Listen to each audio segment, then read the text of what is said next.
નમસ્કાર, આપ જોઈ રહ્યા છો આપણું ગુજરાત બુલેટિન। દિવસભરના તમામ ખાસ સમાચારો સાથે હું છું ઝરણા। હવામાન વિભાગની આગાહી બાદ રાજ્યના કેટલાક વિસ્તારોમાં ફરી વરસાદી માહોલ છવાયો છે। રાજ્યના કેટલાક વિસ્તારોમાં ધોધમાર તો કેટલાક વિસ્તારોમાં ધીમી ધારે વરસાદ વરસ્યો। આ તરફ દક્ષિણ ગુજરાતમાં વરસાદનો વધુ એક રાઉન્ડ શરૂ થયો છે। નવસારી જિલ્લામાં મેઘાની ધમાકેદાર બેટિંગ જોવા મળી। જિલ્લામાં કાળા ડિબાંગ વાદળો ઘેરાયા બાદ શરૂ થયો ધોધમાર વરસાદ। વીજળીના કડાકા ભડાકા સાથે વરસાદ વરસ્યો। ધોધમાર વરસાદને કારણે રસ્તાઓ પર પાણી ભરાયા। National highway number 48 service road પર પણ પાણી ભરાયા। જો કે વરસાદ વરસતા અસહ્ય ઉકળાટથી રાહત મળી।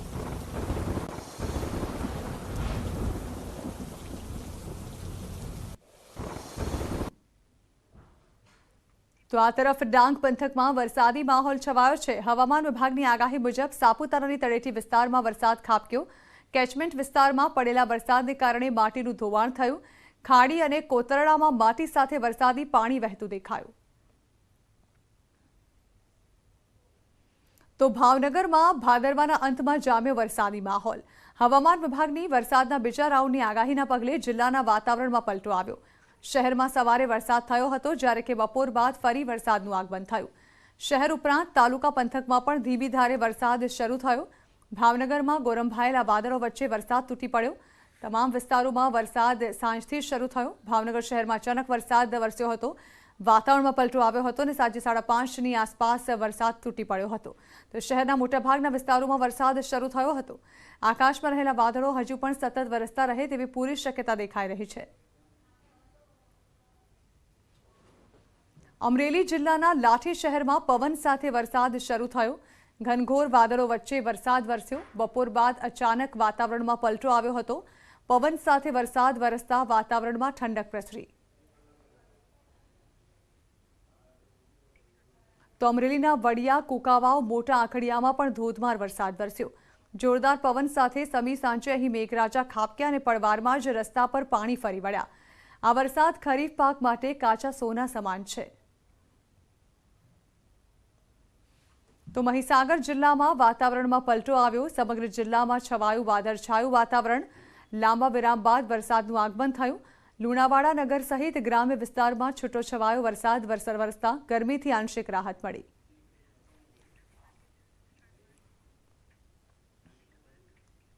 વીકેન્ડમાં વરસશે ધોધમાર વરસાદ। હવામાન વિભાગે આગાહી કરી છે કે શનિવાર અને રવિવારે ભારે વરસાદ ખાબકી શકે છે। આગામી 5 દિવસ રાજ્યમાં રહેશે વરસાદી માહોલ। ક્યાંક ભારે તો ક્યાંક અતિ ભારે વરસાદની આગાહી। 10 અને 11 તારીખે ભારે વરસાદની આગાહી। વીકેન્ડમાં જો તમે બહાર જવાનો પ્લાન બનાવવાના હોવ તો વિચારજો, કેમ કે વરસાદનો વધુ એક રાઉન્ડ આવી રહ્યો છે અને શનિ અને રવિવારે ભારે વરસાદની આગાહી છે। હવામાન વિભાગે આગામી 5 દિવસ રાજ્યમાં વરસાદી માહોલની આગાહી કરી છે। પરંતુ 10 અને 11 સપ્ટેમ્બરે ભારે અને 12 તેમજ 13 સપ્ટેમ્બરે અતિ ભારે વરસાદની પણ શક્યતા વ્યક્ત કરી છે। फिलहाल जो बे ऑफ बंगाल में है वो central and central bay of Bengal में लो प्रेशर बना हुआ है और उसका फर्दर इंटेंसिफिकेशन होने का संभावना है। અરબી સમુદ્રમાં વરસાદી સિસ્ટમ થઈ સક્રિય। 12 અને 13 સપ્ટેમ્બરે અતિ ભારે વરસાદની આગાહી। દક્ષિણ ગુજરાત અને ઉત્તર ગુજરાતમાં અતિ ભારે વરસાદની સંભાવના છે। દક્ષિણ ગુજરાતના કેટલાક વિસ્તારોમાં મેઘરાજા ધમાકેદાર બેટિંગ કરી શકે છે। સુરત, વલસાડ, નવસારી, તાપી, ડાંગમાં ભારે વરસાદની આગાહી છે। જ્યારે મહેસાણા, પાટણ, ડીસા, પાલનપુર, બનાસકાંઠા, સાબરકાંઠામાં પણ વરસાદી રમઝટ જોવા મળશે। આ તરફ ચોમાસાનો વધુ એક રાઉન્ડ સૌરાષ્ટ્રના કેટલાક વિસ્તારોને પણ ગમરોડશે। અમરેલી, ભાવનગર, જૂનાગઢ, રાજકોટમાં ધનાધન વરસાદ ખાબકી શકે છે। આ વખતે વરસાદનું જોર વધે તો દરિયા પણ તોફાની બની શકે છે, જેથી માછીમારોને રવિવાર બાદ 3 દિવસ દરિયો ન ખેડવાની સૂચના આપવામાં આવી છે। તો આ તરફ સતત બીજા દિવસે વલસાડ પંથકમાં વરસાદી માહોલ રહ્યો। હવામાન વિભાગની આગાહી બાદ વલસાડના કેટલાય વિસ્તારોમાં વરસાદી ઝાપટા પડ્યા। વલસાડ જિલ્લામાં આજે પણ વરસાદી માહોલ છવાયો હતો। હવામાન વિભાગની આગાહી પ્રમાણે સવારથી જિલ્લામાં વાદળછાયું વાતાવરણ હતું। વાદળછાયું વાતાવરણ વચ્ચે જિલ્લાના કેટલાક વિસ્તારોમાં છૂટોછવાયો વરસાદ વરસ્યો। જો કે બપોર બાદ વાતાવરણમાં પલટો આવતા જિલ્લાના કેટલાક વિસ્તારોમાં ધોધમાર વરસાદ વરસ્યો હતો। ભીલાડ અને આસપાસના વિસ્તારમાં ભારે વરસાદના કારણે થોડા સમયમાં જ રસ્તાઓ પાણી થઈ ગયા।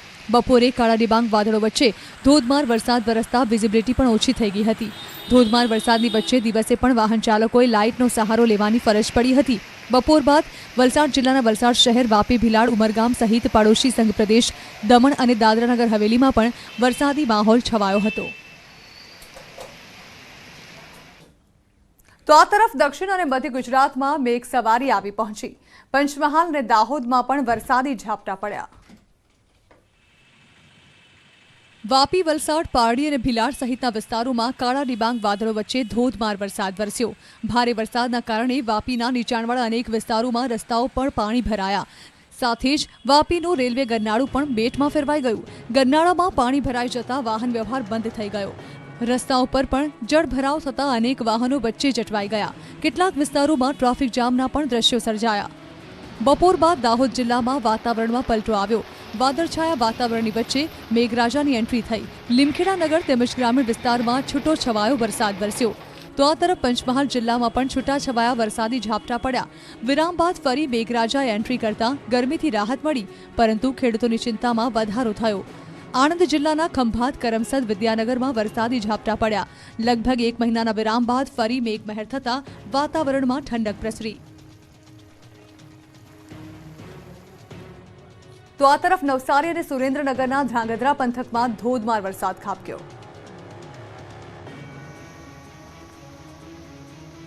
નવસારીના ચીખલી સહિતના ગ્રામ્ય વિસ્તારોમાં બપોર બાદ વાતાવરણ પલટાયું અને વરસાદ શરૂ થયો. ભાદરવા મહિનામાં તીખો તડકો સહન કર્યા બાદ આકાશમાં વાદળો ઘેરાતા નવસારી પંથકના લોકોને રાહત મળી. બીજી તરફ અચાનક વરસાદ વરસતા ગણેશ આયોજકો ચિંતામાં મુકાયા હતા. સૌરાષ્ટ્રના કેટલાક વિસ્તારોમાં આજે વરસાદી માહોલ જોવા મળ્યો. સુરેન્દ્રનગર જિલ્લાના ધ્રાંગધ્રા શહેરમાં ધોધમાર વરસાદ, અચાનક વાતાવરણમાં પલટો આવતા ગાજવીજ સાથે વરસાદ વરસ્યો. સુરેન્દ્રનગર જિલ્લામાં કપાસનું વાવેતર વધુ પ્રમાણમાં કરવામાં આવે છે, ત્યારે વરસાદ આવતા કપાસના પાકને નુકસાન જવાની ભીતિ સેવાઈ રહી છે. ગાજવીજ સાથે વરસાદ વરસતા ખેડૂતોની ચિંતા વધી. સતત વધી રહી છે નર્મદા ડેમની જળ સપાટી. ઉપરવાસમાંથી પાણી આવતા 24 કલાકમાં 10 સેન્ટીમીટર સપાટી વધી છે. રાજ્યના ખેડૂતોને રેવાએ કર્યા રાજી. નર્મદા ડેમની સપાટીમાં સતત વધારો. હવે ઉનાળામાં નહીં પડે પાણીની તંગી. ઉપરવાસમાંથી સતત આવી રહેલા પાણીના પ્રવાહથી નર્મદા ડેમની સપાટી વધતી જાય છે. ડેમમાં પાણીની આવક વધતા ડેમના દરવાજા ખોલીને સતત પાણી છોડાઈ રહ્યું છે. સરદાર સરોવર નર્મદા ડેમની જળ સપાટી હવે ઇતિહાસ રચવા તરફ આગળ વધી રહી છે. ઉપરવાસમાં આ વખતે ખૂબ સારો વરસાદ પડ્યો, જેના કારણે નર્મદા ડેમની સપાટી 137 મીટરને પાર કરી ગઈ. નર્મદા ડેમની સપાટીમાં છેલ્લા 24 કલાકમાં 10 સેન્ટીમીટરનો વધારો થતા 137.27 મીટર થઈ ગઈ. નર્મદા ડેમમાં પાણીની આવક 65,904 ક્યુસેક થઈ છે, જેથી ડેમના 2 દરવાજા ખોલી પાણી નદીમાં છોડાઈ રહ્યું છે. તેમજ આવક 65,405 ક્યુસેક થયું છે. મહત્વનું છે કે 2 વર્ષે સરદાર સરોવર નર્મદા ડેમની જળ સપાટી 137 મીટર પાર કરી જતા નર્મદા ડેમમાં પાણીનો સ્ટોરેજ જથ્થો 5,452 મિલિયન ક્યુબિક મીટર થઈ ગયો છે, એટલે કે 97% જેટલો ભરાઈ ગયો છે. ત્યારે હવે માત્ર 1.50 મીટર જ ડેમની મહત્તમ સપાટીથી દૂર છે, જે આગામી 10 દિવસમાં પહોંચી શકે છે.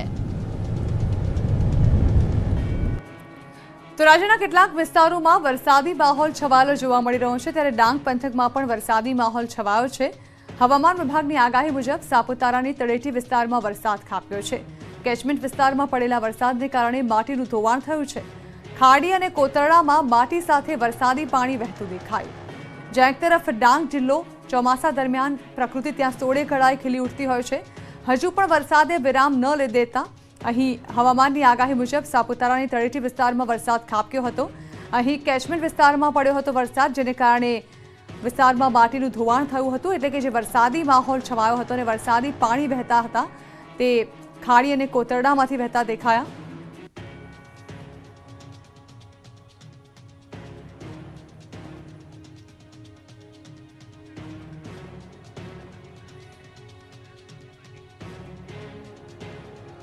તો રાજ્યમાં ફરી મેઘરાજા મહેરબાન થયા છે. 65 તાલુકામાં હળવાથી મધ્યમ વરસાદ થશે. 7 તાલુકામાં 1 ઇંચથી વધુ વરસાદ ખાબક્યો છે. ઉમરગામમાં 2.25 ઇંચ વરસાદ પડ્યો, તો ગણદેવીમાં 2.25 ઇંચ વરસાદ, વાપીમાં 2 ઇંચ વરસાદ વરસ્યો છે. ડેડિયાપાડા અને ચીખલીમાં 1 ઇંચથી વધુ વરસાદ ખાબક્યો. તો રાજ્યમાં ફરી એક વખત મેઘરાજા મહેરબાન થયા હોય તે પ્રકારનો વરસાદી માહોલ બનતો જોવા મળી રહ્યો છે. આજે કુલ 65 તાલુકામાં હળવાથી મધ્યમ વરસાદ નોંધાયો હતો. 7 તાલુકામાં 1 ઇંચથી વધુ વરસાદ ખાબક્યો છે. તો ઉમરગામમાં 2.25 ઇંચ વરસાદ પડ્યો. ગણદેવીમાં 2.25 ઇંચ વરસાદ ખાબક્યો તો વાપીમાં 2 ઇંચ વરસાદ વરસ્યો હતો. સાથે જ ડેડિયાપાડા અને ચીખલીમાં 1 ઇંચથી વધુ વરસાદ પડ્યો છે. ફરી એકવાર રાજ્યમાં વરસાદી માહોલ છવાઈ રહ્યો છે. જો કે આ અંગેની આગાહી હવામાન વિભાગ પહેલા જ કરી ચૂક્યું છે.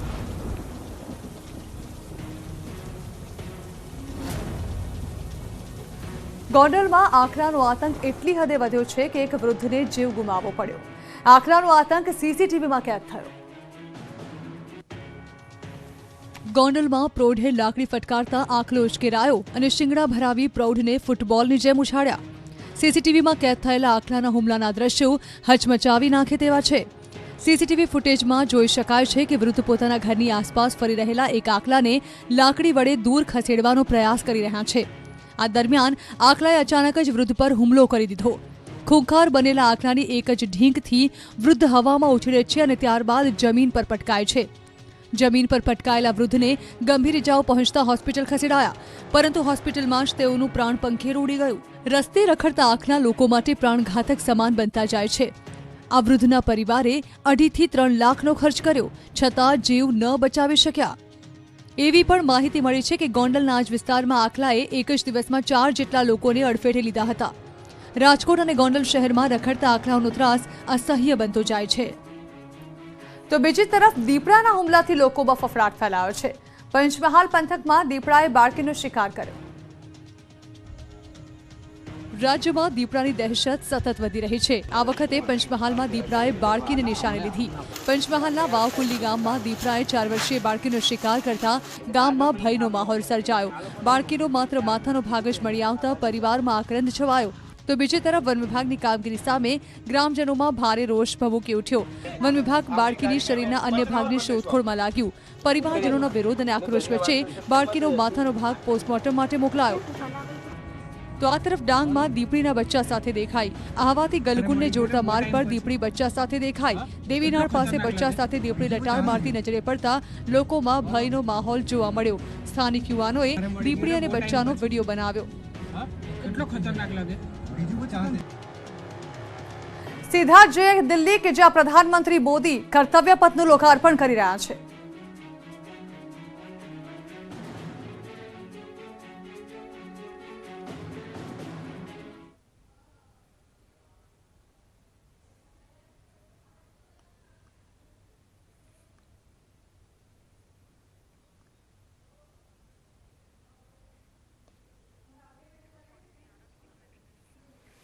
રાજપથમાં આજે ઇતિહાસ બની રહ્યો છે. જી હા, દિલ્હીના રાજપથનું નામ હવેથી હશે કર્તવ્ય પથ. આજનો આ દિવસ, આજની આ પળ જે છે તે દેશ માટે ઐતિહાસિક બની રહેશે. આપ જોઈ રહ્યા છો કર્તવ્ય પથનો એક અનેરો નજારો, જેનું ઉદ્ઘાટન આજે ખુદ પ્રધાનમંત્રી નરેન્દ્ર મોદીએ કર્યું છે, જેમના ચહેરા પર પણ એક ગર્વની લાગણી જોવા મળી રહી છે. ઢોલ, તાશા અને નગારા સાથે કર્તવ્ય પથનું ઉદ્ઘાટન કરવામાં આવી રહ્યું છે. ચારે તરફ રોશનીથી શણગાર કરવામાં આવ્યો છે. દિલ્હીમાં આજે એક અનેરો નજારો જોવા મળી રહ્યો છે. કર્તવ્ય પથના ઉદ્ઘાટનની સાથે જ એક સરસ મજાનો માહોલ પણ આપ જોઈ રહ્યા છો, જાણે કે આખું દિલ્હી હાલ રંગાઈ ચૂક્યું છે દેશભક્તિના રંગે. આજના દિવસ માટે ખાસ કેટલાય સમયથી તૈયારીઓ કરવામાં આવી હતી. નવા ભારતનો એક નવ ઉદય અને નવા ઇતિહાસના પન્નાઓ જે છે તે આપણે લખી રહ્યા છીએ. ત્યારે કર્તવ્ય પથના ઉદ્ઘાટનની સાથે જ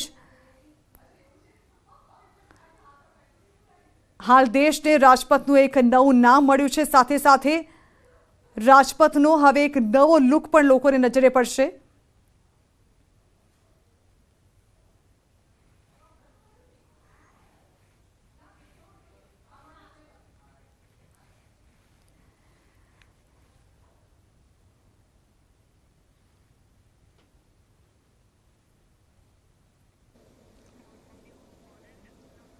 हमारे ठीक पीछे 42 मीटर ऊंचा इंडिया गेट प्रथम विश्व युद्ध एवं अफगान युद्धों में शहीद हुए लगभग 13,000 से अधिक अज्ञात भारतीय सैनिकों के नाम इस पर अंकित।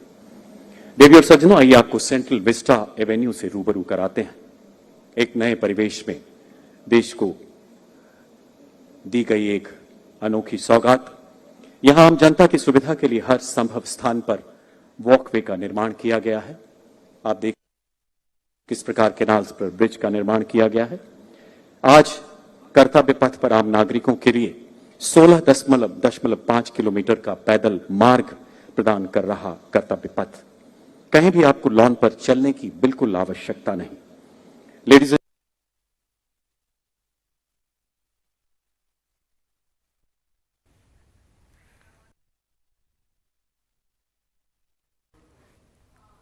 તો કર્તવ્ય પથનો એક અનેરો નજારો હાલ જોવા મળી રહ્યો છે। પ્રધાનમંત્રી તે અર્થે અહીં પહોંચ્યા છે અને ચારે તરફ જાણે કે એક અનેરો માહોલ જોવા મળી રહ્યો છે, કારણ કે કર્તવ્ય પથનું લોકાર્પણ થઈ રહ્યું છે। કેટલાય મહિનાઓથી ચાલતી આ તૈયારી, જેને આખરી ઓપ આપવામાં આવ્યો અને તે સાથે જ રાજપથના રૂપમાં હવે દેશને મળી ગયો છે નવો કર્તવ્ય પથ, જેનો નજારો જોવા માટે હાલ દરેક દેશવાસીઓના હૃદયમાંથી भारत माता की जयनो नाद उठी रह्यो छे। एक तरफ जहां महीनाओथी तेनी तैयारीओ चली रही हती, बीजी तरफ प्रधानमंत्री खुद पण कर्तव्य पथना उद्घाटन लईने खूब ज उत्साही देखाई रह्या हता।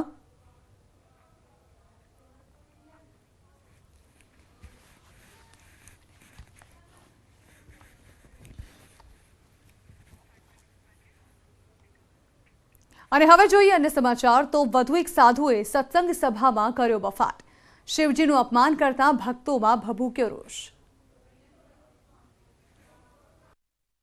વધુ એક સાધુએ શિવજીનું અપમાન કર્યાનો વિડીયો વાયરલ થતા હડકંપ મચી ગયો। આ સ્વામીના બફાટ ભર્યા સત્સંગથી ભક્તોમાં ભારે નારાજગી જોવા મળી રહી છે।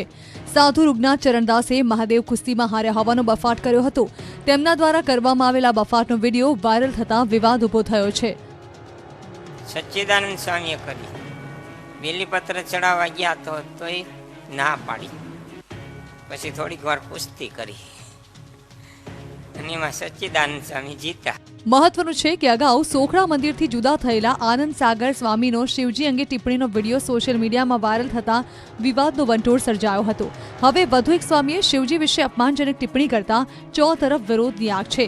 કરણી સેનાએ બફાટ કરતા સ્વામીના મોં કાળા કરવાની ચીમકી ઉચ્ચારી। આવા રૂગનાથ, આનંદ સાગર એવા લોકોને આ ભગવા ઉતરાવો, નહીતર અમારે ત્યાં રૂબરૂ આવીને એના કાળા મોઢા કરવા પડશે। આમ આદમી પાર્ટીમાં ઉમેદવારોની ત્રીજી યાદીને લઈને ડખો જાહેર થયો। ક્યાંક અસંતોષ તો ક્યાંક વિવાદ સામે આવ્યો। વિધાનસભાની ચૂંટણીને લઈને આમ આદમી પાર્ટી દ્વારા ઉમેદવારોની ત્રીજી યાદી જાહેર થતાની સાથે વિવાદ સામે આવ્યો। ક્યાંક કાર્યકરો ઉમેદવારોની પસંદગીને લઈને થયા નારાજ, તો ક્યાંક ઉમેદવારોના જૂના વિડીયોથી ઊભો થયો વિવાદ। અમદાવાદના વેજલપુરમાં કલ્પેશ પટેલને આ પાર્ટીએ ઉમેદવાર જાહેર કર્યા, તો તેમનો જૂનો દારૂ અને હુક્કા પાર્ટીનો વિડીયો સામે આવ્યો। દિલ્હીમાં પહેલેથી જ લીકર વિવાદમાં ઘેરાયેલી છે, તેવામાં વ્યભિચારનો ફોટો વાયરલ થતા ઉમેદવાર પસંદગીને લઈને અનેક સવાલ ઊભા થયા। બીજી તરફ તાપીની નિઝર બેઠક પર સોનગઢ એપીએમસીના ચેરમેન અરવિંદ ગામિતને ટિકિટ આપતા ઉચ્છલ, નિઝર સહિતના કાર્યકરો નારાજ થયા। તેમની માંગ હતી કે પૂર્વ ધારાસભ્ય પરેશ વસાવાને ટિકિટ આપવામાં આવે। સમગ્ર મામલે કાર્યકરોએ એકઠા થઈ પોતાનો રોષ ઠાલવ્યો। નર્મદાના નાંદોદમાં પણ ડોક્ટર પ્રફુલ્લ વસાવાને ઉમેદવાર જાહેર કરતાની સાથે વિરોધ સામે આવ્યો। આપ પક્ષના તમામ સંગઠન મંત્રીઓએ નર્મદા જિલ્લા કાર્યાલય ખાતે ભેગા મળી ઉચ્ચ હોદ્દેદારો વિરુદ્ધ સૂત્રોચ્ચાર કર્યા। કાર્યકરોએ સ્થાનિક ઉમેદવારને ટિકિટ આપવાની માંગ સાથે જિલ્લામાં પાર્ટીનું તમામ કામ સ્થગિત કરી નિરાકરણ ન આવે ત્યાં સુધી ચૂંટણી કામ ન કરવાની ચીમકી ઉચ્ચારી। હવે જોવું એ રહ્યું કે આપમાં ઉકળતા ચરુને નાથવામાં સફળતા મળે છે કે કાર્યકરોની નારાજગી ચૂંટણી રણનીતિ બગાડે છે। રાજ્યના મહાનગરોમાં રોગચાળાના કેસોમાં સતત ઉછાળો આવ્યો। અમદાવાદ અને વડોદરાની હોસ્પિટલ્સ દર્દીઓથી ઉભરાઈ। રાજ્યમાં દિન પ્રતિદિન વકરી રહ્યો છે રોગચાળો. મહાનગરોમાં પાણીજન્ય અને મચ્છરજન્ય કેસોમાં જોવા મળ્યો સતત ઉછાળો. મેટ્રો સિટી ગણાતા અમદાવાદમાં અને વડોદરામાં malaria, dengue, typhoid, swine flu, ઝાડા ઉલટી સહિતના રોગોએ ભરડો લેતા હોસ્પિટલો ઉભરાઈ. સિવિલ હોસ્પિટલમાં લાગેલી દર્દીઓની કતાર. અમદાવાદ શહેરોમાં રોગચાળો બેકાબુ બન્યાની પૂરી રહી છે સાબિતી. સત્તાધીશો પાસેથી મળેલા આંકડા પ્રમાણે 16 હોસ્પિટલમાં રોજની 1400 જેટલી ઓપીડી નોંધાઈ છે. છેલ્લા મહિનામાં ઓપીડીના કેસમાં સતત વધારો અટકવાનું નામ નથી લઈ રહ્યો. બાળકોમાં પાણીજન્ય રોગોના કેસોમાં સતત વધારો વાલીઓ માટે ચિંતાનું કારણ બન્યું છે. વડોદરામાં પણ એક સમાન હાલત જોવા મળી. વાયરસ ઇન્ફેક્શનના કેસમાં સતત ઉછાળો નોંધાયો, જેમાં 1 જાન્યુઆરીથી 7 સપ્ટેમ્બર સુધીના કેસના આંકડાઓ પર નજર કરવામાં આવે તો મચ્છરજન્ય કેસોમાં ડેન્ગ્યુના 277 કેસ, ચિકનગુનિયાના 255 કેસ, મેલેરિયાના 36 કેસ, વાયરલ ઇન્ફેક્શનના 91 કેસ તેમજ પાણીજન્ય કેસોમાં ટાઇફોઇડના 66 કેસ નોંધાયા. આંકડાઓ પરથી લોકોએ સાવધ થવાની જરૂર છે. આરોગ્ય વિભાગ દ્વારા પણ રોગચાળાને ડામવા માટે યોગ્ય પગલાં લેવાય તેવી લોકોની માંગ છે. રાજ્યમાં રોગચાળાએ લીધો છે ભરડો. રાજકોટ બાદ જામનગરમાં પણ દર્દીઓ કતારમાં. ગુજરાતમાં રોગચાળાએ મૂકી છે માજા. રોજબરોજ રોગચાળો વધતા હોસ્પિટલોમાં દર્દીઓનું પ્રમાણ પણ વધ્યું. જામનગરમાં વાયરલ ફીવરના પગલે હોસ્પિટલ દર્દીઓથી ઉભરાઈ. આ ઉપરાંત શરદી, ઉધરસ સહિતના રોગોએ શહેરમાં માજા મૂકતા કેસોમાં સતત ઉછાળો નોંધાયો. શહેરની જીજી હોસ્પિટલમાં દર્દીઓની લાંબી કતારો લાગી. રોજના લગભગ 100થી પણ વધુ ઓપીડી માત્ર પાણીજન્ય અને મચ્છરજન્ય રોગોની નોંધાઈ રહી છે. આરોગ્ય વિભાગ પણ શહેરમાં વધતા ઋતુજન્ય રોગચાળાને ડામવામાં ક્યાંક ને ક્યાંક નિષ્ફળ સાબિત થતું જોવા મળ્યું. રાજકોટ શહેર પણ હવે આમાંથી બાકાત નથી. શહેરમાં રોગચાળો એટલી હદે નોંધાયો છે કે મેલેરિયાના બેફામ વધતા કેસ સામે લોકો પણ લાચાર બનતા બુધવારે મેલેરિયાથી 2 લોકોના મોત પણ નીપજ્યા.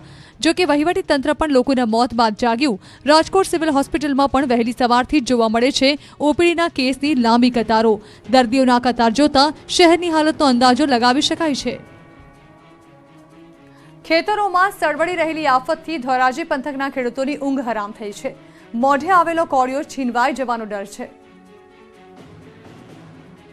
પહેલા તાવતે વાવાઝોડું અને ત્યારબાદ ચોમાસામાં વધુ પડતો વરસાદ. છેલ્લા 2 વર્ષથી ધોરાજી પંથકના ખેડૂતોની માઠી બેઠી છે. આ વખતે મોંઘાદાટ બિયારણ અને ખાતરો લાવીને ખેડૂતોએ મગફળીનું વાવેતર કર્યું, એ આશા સાથે કે સારો પાક મળી રહેશે. ખેતરોમાં મગફળીનો સારો પાક પણ થયો, પરંતુ પાક સાથે સળવળતી આફત પણ આવી. મગફળીમાં મુંડા અને ઈયળનો ઉપદ્રવ એટલી હદે વધ્યો કે ખેડૂતો માટે પડ્યા પર પાટા જેવી સ્થિતિ ઊભી થઈ ગઈ. મગફળીમાં આવેલા રોગને કારણે ઉત્પાદનમાં મોટો ફટકો પડી શકે છે. ધોરાજી પંથકમાં મોટા ભાગે મગફળી અને તેલીબિયા જેવા પાકનું વાવેતર વધુ છે, પરંતુ જે ખેડૂતોએ મગફળીનું વાવેતર કર્યું તેઓના હાલ બેહાલ થયા. અહીંના ખેડૂતોએ વાવેલી મગફળીમાં પ્રથમ તો કાબરી ઈયળ અને સાથે મુંડાનો ઉપદ્રવ થયો, જેને લઈને મગફળીમાં જે બીજ ઉગવાના શરૂ થયા છે તેને કોતરીને ખાઈ જતા ઉત્પાદનમાં મોટો ફટકો પડે તેવી શક્યતા છે. રોગને કારણે મગફળીના ઉત્પાદનમાં ઘટાડાના એંધાણ છે, કેમ કે આ રોગ દવા છાંટવા છતાં કોઈ કાબૂમાં નથી આવતો. ભાવનગરના પાલીતાણામાં સરકારી અનાજના ગોડાઉનમાં થયેલી ચોરી મામલે 8 લોકોની ધરપકડ થઈ છે. પાલીતાણાના સરકારી અનાજના ગોડાઉનમાં ચોરી થઈ, પરંતુ તેના તાર જેતપુર સુધી પહોંચ્યા છે. ભાવનગરના પાલીતાણાના સરકારી અનાજના ગોડાઉનમાં તેલ અને તુવેરદાળની ચોરીનો મામલો સામે આવ્યો હતો. ગોડાઉનમાંથી 270 તેલના ડબ્બા અને 60 તુવેરદાળની થેલીઓની ચોરી થઈ હતી. સરકારી અનાજના ગોડાઉનમાં 9 લાખથી વધુનો મુદ્દામાલ ચોરાયો હતો. ચોરીની આ ઘટના બાદ ભાવનગર એલસીબીએ તપાસનો ધમધમાટ તેજ કર્યો છે. ભાવનગરમાં જુદી જુદી જગ્યા પર વેચેલા તેલના ડબ્બા કબજે કર્યા છે. જો કે પાલીતાણાના સરકારી અનાજના ગોડાઉનમાં થયેલી ચોરીની તપાસ રાજકોટના જેતપુર સુધી પહોંચી હતી.